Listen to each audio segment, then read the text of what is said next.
जी है दोस्तों, मैं आपको बता दें कि ट्रेंडिंग स्टार खेसारी लाल यादव का एक बहुत ही ज़बरदस्त सॉन्ग आया है जो कि सुबह में आप लोगों को सुनने को मिलेगा दोस्तों। उस गाने का नाम है दोस्तों दिलवा। जी है गाइज, जब आप लोग इस भोजपुरी सॉन्ग को सुनिएगा तो आप लोगों को बहुत ही मज़ा आएगा। और बता दें इस फीड रोल में दोस्तों बहुत ही अच्छी खूबसूरत हीरोइन काम की हैं दोस्तों।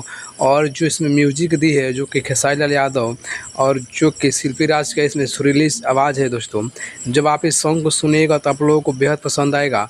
और दोस्तों कल सुबह 6:30 बजे ग्लोबल म्यूजिक जंक्शन पे आएगा, जिससे 2-4 साल पहले जो कि खेसारी लाल यादव के साथ ग्लोबल म्यूजिक जंक्शन के से थोड़ा सा विवाद हुआ था, उसी के चैनल पर यह सॉन्ग आप लोगों को सुनने को मिलेगा।